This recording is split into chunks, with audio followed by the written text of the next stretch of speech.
पुरानी रेजिमेंट कौन सी है? कई लोगों का मानना है कि मद्रास रेजिमेंट का गठन 1758 में हुआ और पंजाब रेजिमेंट की शुरुआत 1761 में।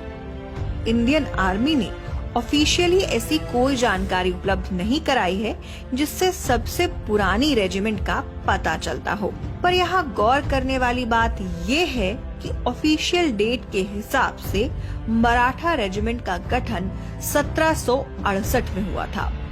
अंग्रेजों द्वारा मराठा रेजिमेंट का गठन होना इसीलिए जरूरी था क्योंकि मराठों का इतिहास अंग्रेजों ने बड़ी करीब से देखा था।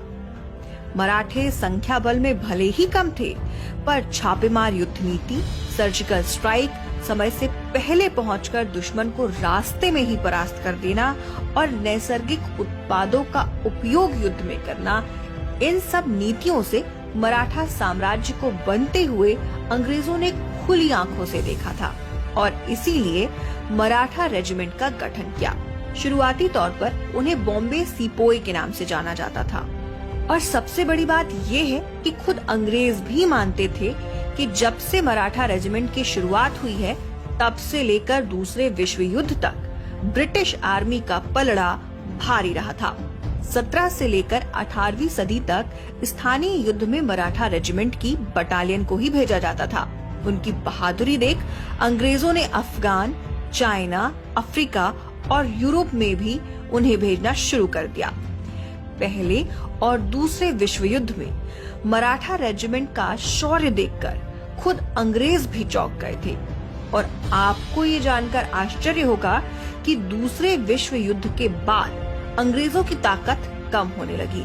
तब अंग्रेज अपनी ही रेजिमेंट के लोगों से डरने लगे थे, क्योंकि उनको पूरा शक था कि जैसे 1857 का संग्राम उनकी ही सेना ने शुरू किया था, ठीक वैसे ही अगर मराठा रेजिमेंट्स ने विद्रोह शुरू किया तो अंग्रेज कहीं भाग भी नहीं पाएंगे, क्योंकि दूसरे विश्व युद्ध के बाद उनके सर से छत हट चुकी थी।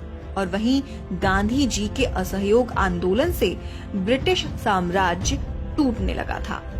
मराठा रेजिमेंट उन चंद रेजिमेंटों में से एक है जिनके 2 सेनानियों को विक्टोरिया क्रॉस देकर सम्मानित किया गया था।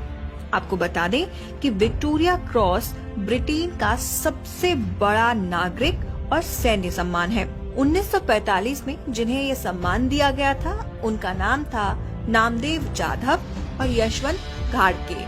अपनी मातृभूमि से दूर जर्मनी में पराक्रम दिखाने वाले मराठा रेजिमेंट के इन 2 जवानों ने अपने रेजिमेंट की शान में 4 चांद लगा दिए। आपको बता दें कि मराठा रेजिमेंट एक प्रकार की लाइट इन्फेंट्री है। इन्फेंट्री का मतलब होता है पैदल सेना और लाइट इन्फेंट्री का मतलब है प्रकाश के वेग से एक से दूसरी जगह बिना थके पैदल ही सफर करने वाली सेना। आजादी के बाद भी मराठा रेजिमेंट ने सेना में रहकर शौर्य को नया आयाम देना नहीं छोड़ा। आजादी तो पूरे भारत को मिल चुकी थी, पर उधर गोवा में पोर्चुगीज अपना डेरा जमाए बैठे थे। सेना के आदेश पर मराठा लाइट इन्फेंट्री रेजिमेंट ने बेलगांव से लेकर गोवा तक का 110 किलोमीटर का सफर पैदल ही पार किया और गोवा को आजाद भी कराया। इतना ही नहीं बल्कि गोवा के साथ दमन और दीव को भी आजाद भारत में शामिल कराया।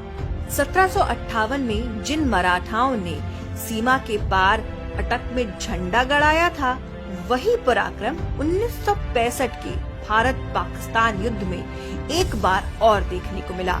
वाघा बॉर्डर को पार करते हुए मराठा रेजिमेंट के जवानों ने पाकिस्तान के इलाकों को कब्जे में कर लिया। 1971 की लड़ाई में बांग्लादेश को आजाद कराने में भी मराठा रेजिमेंट ने बड़ा सहयोग दिया था। मराठा रेजिमेंट की 22वीं टुकड़ी का नेतृत्व करने वाले कर्नल संभाजी पाटिल ने साहस और पराक्रम दिखाते हुए बांग्लादेश के ढाका पर कब्जा कर लिया था। भारत के हर एक राज्य में मराठा रेजिमेंट की टुकड़ियां कार्यरत हैं।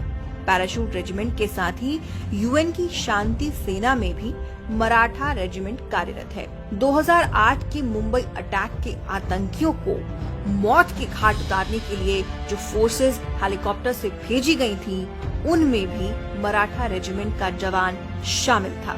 इतना ही नहीं, सर्जिकल स्ट्राइक में भी मराठा रेजिमेंट के जवानों ने मिसाल पेश की थी। मराठा रेजिमेंट की गौरवशाली गाथा यहीं खत्म नहीं हो रही है। छत्रपति शिवाजी महाराज का नाम मराठा रेजिमेंट के खून में ही है। इसीलिए इस रेजिमेंट के घोष वाक्य में छत्रपति शिवाजी महाराज का नाम है। 2 विक्टोरिया क्रॉस, 5 अशोक चक्र, 29 परम विशिष्ट सेवा मेडल, 4 महावीर चक्र, 15 कीर्ति चक्र, 35 अति विशिष्ट सेवा मेडल, 44 वीर चक्र, 64 शौर्य चक्र, 4 युद्ध सेवा मेडल, 440 सेना मेडल, 1 अर्जुन अवार्ड और पद्म भूषण अवार्ड। इन सभी सम्मानों से बनती है most decorative regiment of India.